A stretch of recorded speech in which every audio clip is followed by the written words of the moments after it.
ओम श्री शक्ति नमः। ओम श्री शक्ति नमः। ओम श्री शक्ति नमः। भगवान का अवतार गोकुल गमन पुतना वर सकट सकट भंजन यमला अर्जुन उद्धार गोपों का वृंदावन गमन तथा बलराम और श्री कृष्ण का बसडे सराहना।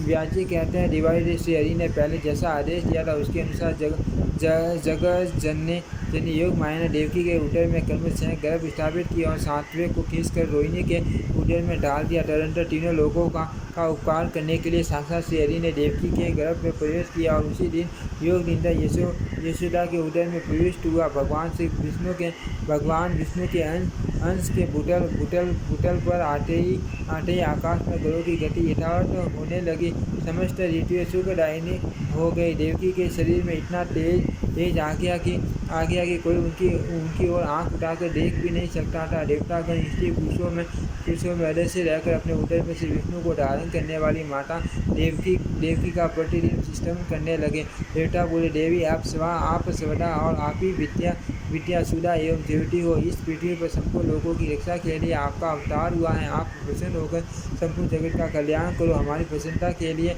उन परमेश्वर को अपने गर्भ में धारण करो जिन्होंने स्वयं संपूर्ण जगत को धारण कर रखा है।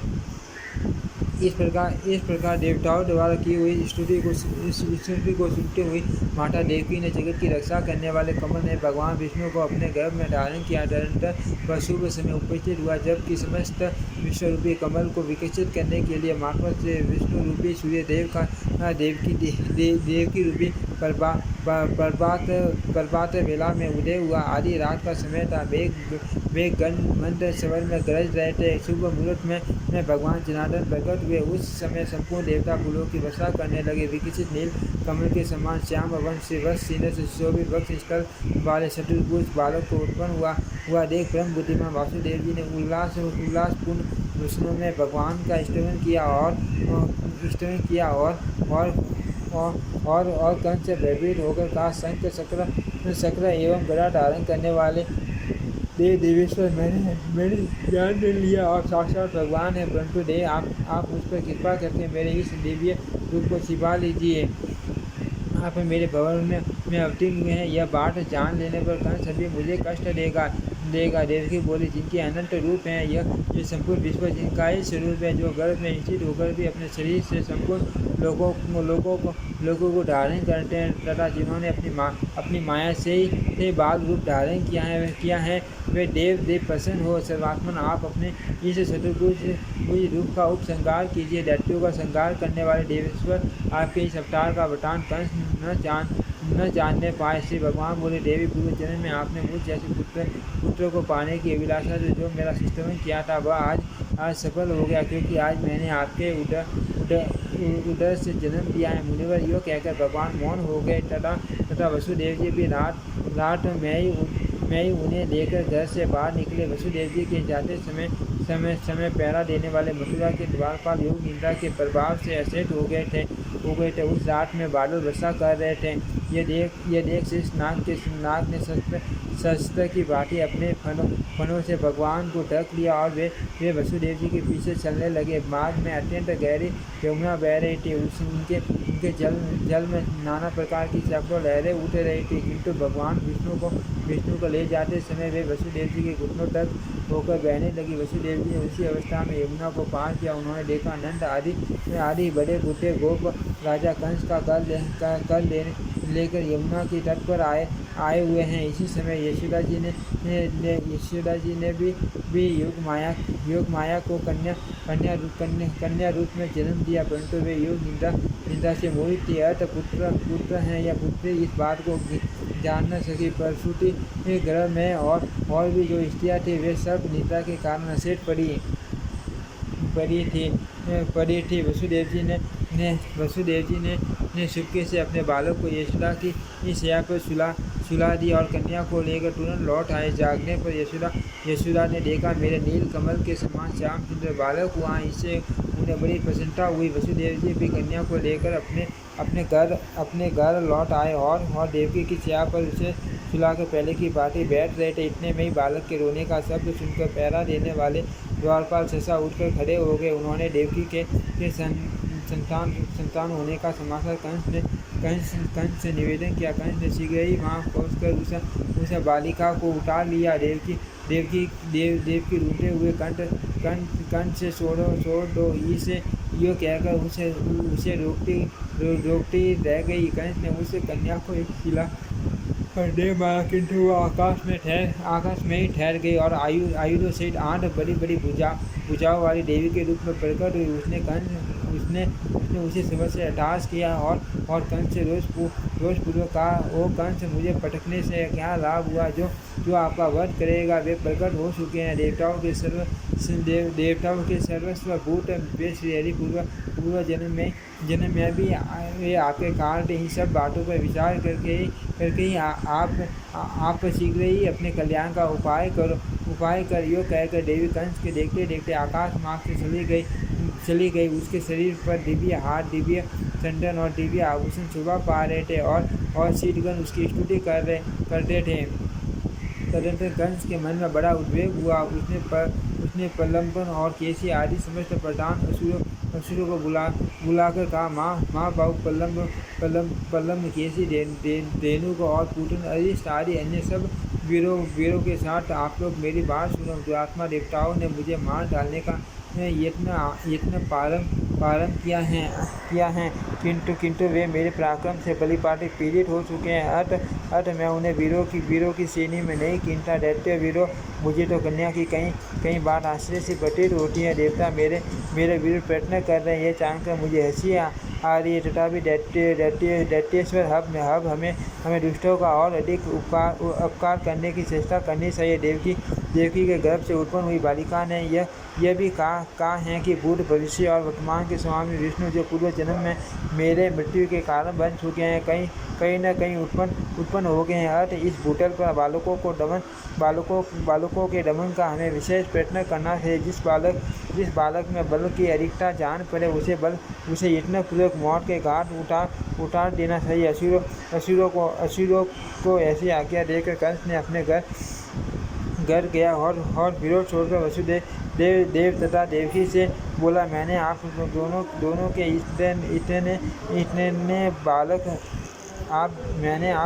इतने बालक बेटी मारे। मेरे नाश के लिए तो कोई दूसरा ही बालक उत्पन्न हुआ है। आप लोग संताप न करें। आपके बालकों की पवित्र बेटा ऐसी थी। आयु पूरी होने पर कौन नहीं मारा जाता।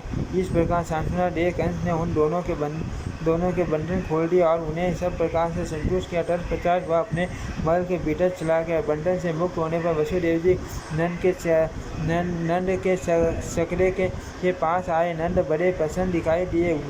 मुझे पुत्र हुआ है, यह सोचकर वे फूले नहीं समाते। वे वसुदेव जी ने भी कहा, बड़े सौभाग्य की बात है कि इस समय वृद्धावस्था में आपको पुत्र हुआ है। अब तो आप लोगों ने राजा का वार्षिक कर चुका दिया होगा। जिसके लिए यहाँ आए थे वह काम पूरा हो गया। यहाँ किसी श्रेष्ठ पुरुष को अधिक नहीं ठहरना चाहिए। नंद जी, जब कार्य हो गया तब आप लोग क्यों यहाँ बैठे हैं? शीघ्र ही अपने गोकुल जाइए। वहाँ रोहिणी के गर्भ से उत्पन्न मेरा भी एक बालक है। उसका भी अपने ही पुत्र की भांति पालन कीजिएगा। वसुदेव जी के यूँ कहने पर नंद आदि गोप शक्लों पर सामान लादकर वहाँ से चल दिए। उनके गोकुल में रहते समय रात में बालकों की हत्या करने वाली पुतना आई और सोए हुए श्री कृष्ण को लेकर अपना स्तन पिलाने लगी। पुतना रात में जिसके मुख में अपना स्तन डालते थे उस बालक का शरीर क्षण भर में निर्जीव हो जाता था। श्री कृष्ण ने उसके स्तन को दोनों हाथों से पकड़कर खूब जोर से दबाया और क्रोध में भरकर उसके प्राणों से दूध पीना प्रारंभ किया। उस राक्षसी के शरीर की नस नादियों के बंधन छीन बीन हो गए। वह जोर से कहलाते हुए पृथ्वी पर गिर पड़ी। मरते समय उसका शरीर बड़ा भयंकर हो गया। पुतना का चित्कार सुनकर समस्त ब्रजवासी भय के मारे जाग उठे। उन्होंने आकर देखा पुतना मरी पड़ी है और श्री कृष्ण उसकी गोद में बैठे हैं। यह देखकर माता यशोदा ठरा उठी और श्री कृष्ण को शीघ्र ही गोद में उठाकर गाय के पुत्र गाय की पूँछ घुमाने आदि द्वारा अपने बालक के ग्रह दोषों को शांत किया। नंद ने भी गाय का गोबर दे श्री कृष्ण के मस्तक में लगाया और उनकी रक्षा करते हुए इस प्रकार बोले, समस्त प्राणियों की उत्पत्ति करने वाले भगवान श्री हरि, जिनके नाभि कमल से संपूर्ण जगत उत्पन्न हुआ है, आपकी रक्षा करें। जिनकी दाँत के अग्र भाग पर रखी हुई ये पृथ्वी संपूर्ण जगत को धारण करती है, वे 12 रूपधारी केशव आपकी रक्षा करें। आपके गुड़ा भाग और उदर की रक्षा भगवान विष्णु तथा शंकर और शनु की रक्षा श्री जटार्दन करें, जो एक ही क्षण में वामन से विराट बन गए और तीन पगों से सारी त्रिलोकी को नाप कर नाना प्रकार के अस्त्र शस्त्रों से संपन्न दिखाई देने लगे।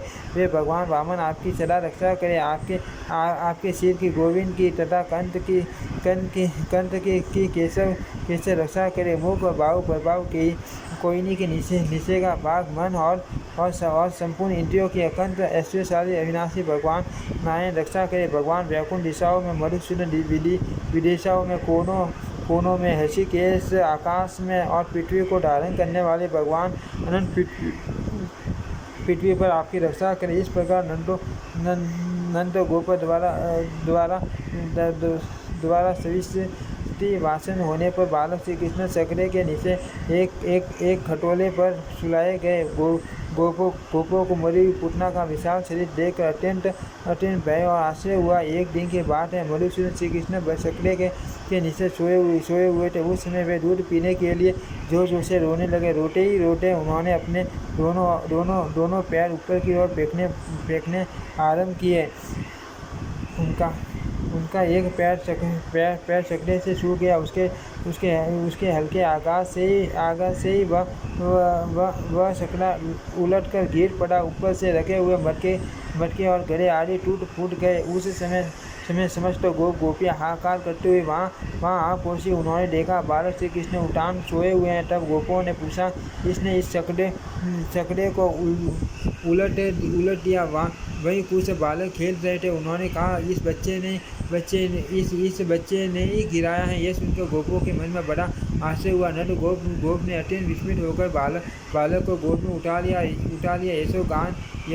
यशोदा ने भी आश्चर्य चकित हो टूटे फूटे बांटों के टुकड़े और चकले की दही फूल फल और अक्षर से पूजा की। एक दिन वसुदेव जी की प्रेरणा से गर्ग जी गोकुल में आए और अन्य गोपों से सीपे ही उन्होंने उन दोनों बालकों के दिव्यों से संस्कार किए। उनके नामकरण संस्कार करते हुए परम बुद्धिमान गर्ग जी ने बड़े बालक का नाम राम और छोटे का कृष्ण रखा। थोड़े ही दिनों में वे दोनों बालक माँ बलवान के रूप में प्रसिद्ध हो गए। घुटनों के बल के चलने के कारण उनके दोनों घुटनों और हाथों में रगड़ पड़ गई थी। वे शरीर में गोबर और राख लपेटे इधर उधर घुमा करते थे। यशोदा और रोहिणी उन्हें रोक नहीं पाती थी। कभी गौओं के बाड़े में खेलते बछड़ों के बाड़े में निकल जाते थे। कभी उसी दिन पैदा हुए बछड़ों की पूँछ पकड़कर खींचने लगते थे। वे दोनों बालक एक ही स्थान पर साथ खेलते और अत्यंत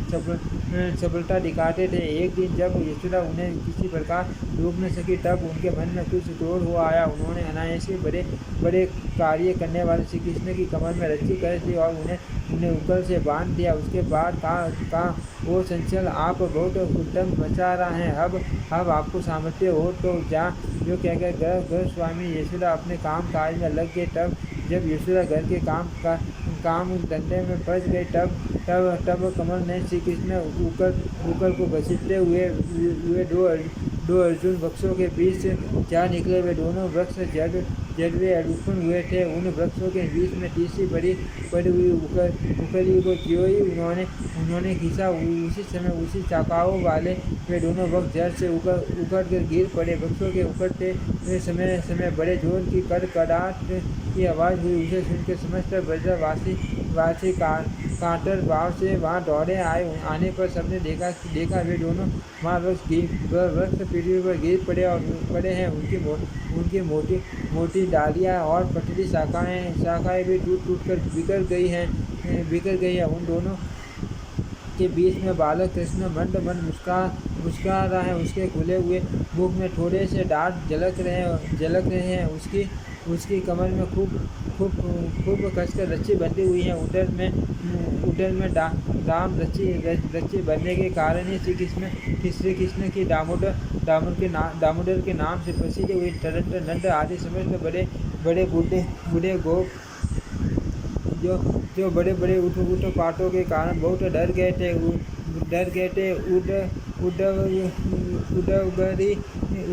उद्विग्न होकर आपस में सलाह करने लगे, अब हमें इस स्थान पर रहने की कोई आवश्यकता नहीं है, किसी दूसरे महान वन में चलना चाहिए। यहाँ नाश के हेतु अनेक उत्पाद देखे जाते हैं, जैसे पूतना का विनाश, सकरे का उलझ जाना और बिना आंधी वर्षा के ही दोनों वृक्षों का गिरना आदि। अब हम विलम्ब न करके शीघ्र ही यहाँ से वृंदावन को चल दे। जब तक कोई भूमि संबंधी दूसरा महान उत्पाद वज्रों को नष्ट न कर दे, तब तक ही हमें उसकी व्यवस्था कर लेनी चाहिए। इस प्रकार वहाँ से चले जाने का निश्चय करके समस्त ब्रजवासी अपने अपने कुटुंब के लोगों से कहने लगे, शीघ्र चलो, विलम्ब न करो। फिर तो एक ही क्षण में सैकड़ों और गौओं के साथ सब लोग वहाँ से चल दिए। ये बछड़ों के चरवाए झुंड एक साथ होकर उन बछड़ों को चराते हुए चलते थे। बजर का वह खाली किया हुआ स्थान अन्न के दाने बिखरे होने के कारण क्षण भर में कौवे आदि पक्षियों से व्याप्त हो गया। लीलापूर्वक सब कार्य करने वाले भगवान श्री कृष्ण ने गौओं के अभ्युदय की कामना से अपने सूर्य अंतम के द्वारा नित्य वृंदावन धाम का चिंतन किया। अत्यंत रुक्ष ग्रीष्म काल में भी वहाँ सब और वर्षा काल की भांति नई घास जम के वृंदावन में पहुँचकर वह समस्त गौओं का समुदाय चारों ओर से अर्धचंडाकाल सगलों की बाट लगाकर बस गया। तत्पश्चात बलराम और श्री कृष्ण बछड़ों की चरवाई करने लगे। गोष्ठ में रहकर वे दोनों भाई अनेक प्रकार के बाल लीलाएं किया करते थे। मोर के पंख का मुकुट बनाकर पहनते, जंगली पुष्पों को कानों में धारण करते, कभी झुल्ली बजाते और कभी पत्तों को लपेट कर उन्हीं के सिद्धों से तरह की ध्वनि निकालते थे। दोनों काक पक्षधारी बालक हंसते खेलते हुए उस मान वन में विचरण करते थे। कभी आपस में ही एक दूसरे को हंसाते हुए खेलते और कभी दूसरे गवाल बालों के साथ बालों से पिटाई करते फिरते। इस प्रकार कुछ समय बीतने पर बलराम और श्री कृष्ण 60 वर्ष के हो गए। जो संपूर्ण जगत का पालन करने वाले हैं, वे उस माँ बजर में बछड़ों के पालक बने हुए थे। धीरे धीरे ग्रीष्म ऋतु के बाद वहाँ वर्षा का समय आया। बेगों की घटा से संपूर्ण आकाश आच्छादित हो गया। निरंतर धारावाहिक वृष्टि होने से संपूर्ण दिशाएं एक से जान पड़ती थी। पानी पड़ने से नई घास उग आई। स्थान पर बेल बहुतियों से पृथ्वी आच्छादित हो गई। जैसे पत्थर के फर्श पर लाल मणि की ढेरी शोभा पाती है, उसी प्रकार बेल बहुतियों से ढकी हुई हरी भरी पृथ्वी सुशोभित होती थी। जैसे नूतन संपत्ति पाकर उद्धत मनुष्य को मन कुमार में प्रकट होने लगते हैं।